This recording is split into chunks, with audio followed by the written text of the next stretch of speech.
Good day mga sir. So this is just a quick review ng aking bagong rifle.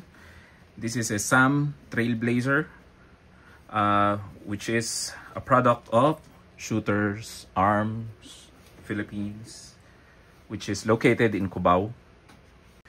Okay, so safety check muna tayo.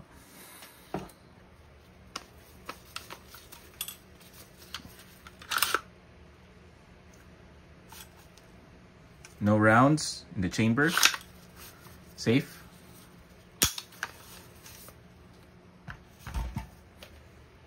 So ano makukuha mo pag bumili ka ng SAM Trailblazer?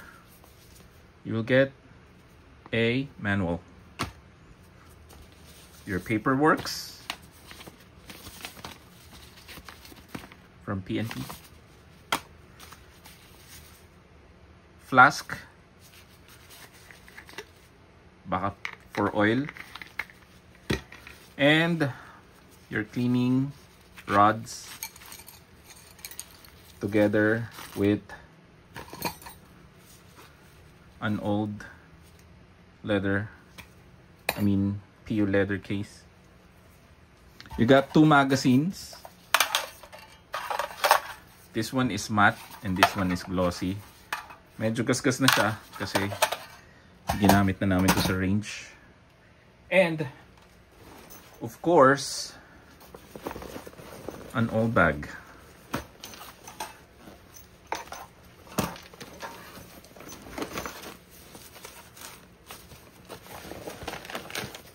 And also an old sling. So there. So bakit medyo luma, pansin nyo? Kasi sabi ni Sir Eric, itong unit na to is been stuck for 10 years, 11 years I think. So there. So let's check the trigger.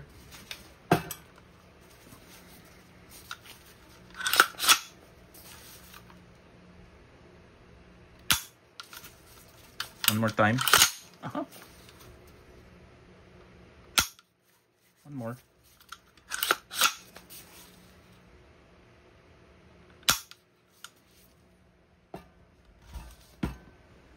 So stripping down is quite easy.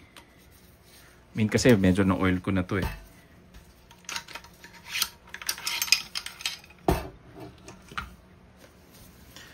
Here's the BCG. So yung bakal niya pundido, no? Hindi ko alam yung brand. Pero syempre, as we know, eventually palitan naman natin siya. So medyo may mga scratch na siya, oh. Kasi nga, naka 60 rounds na to eh. And then the charging handle. Papalitan ko to kasi masakit. Masakit tong charging handle na to eh. And also I think I'm gonna change the lever sa safety and ano. Okay, so stripping it back. Putting it back.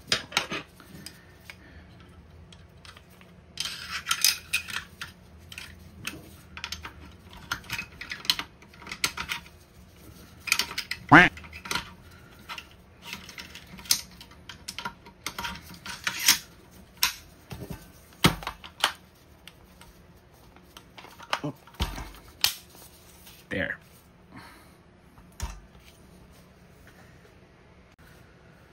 Okay, so overall experience, I can say for me lang naman, okay siya.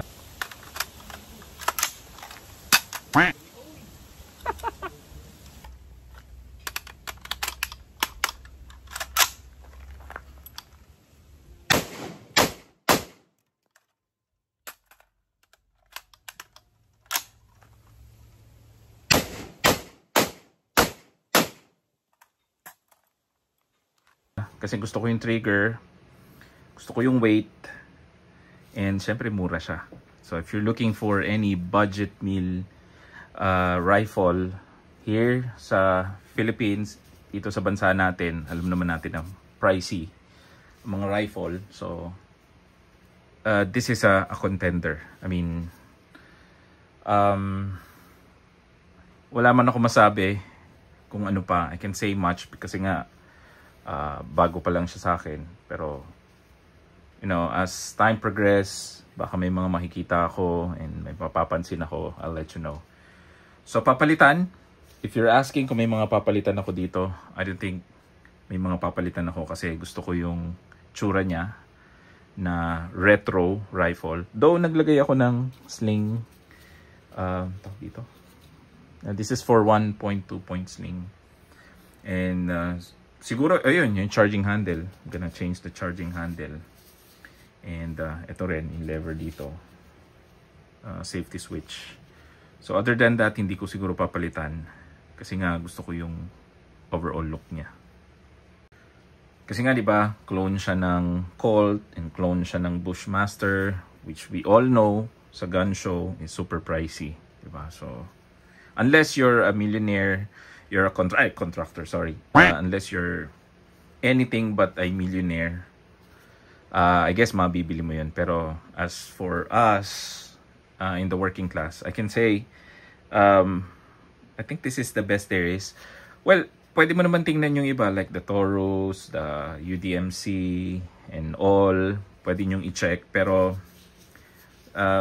sa pag-research ko, medyo nagustuhan ko tong Sam Trailblazer. But, you know, hindi ko naman pwedeng i-sell out yung iba kasi magaganda rin naman sila. So, it depends on your choice. So, as for me, I hope nakatulong tong quick review ko sa Sam Trailblazer. Now, if you wanna check their website, meron silang website. If you wanna check the specs, I can also flash it to the screen. And what else? So, I guess that's it muna kasi wala na akong ibang maisip na i-review. You know, as time goes by and ginagamit natin yung rifle, well, of course, kailangan meron tayong makakuha rin tayo ng mga PPT and all. So, I'll let you all know, guys. And that's it. Thanks for watching, and this is your average one. Ciao.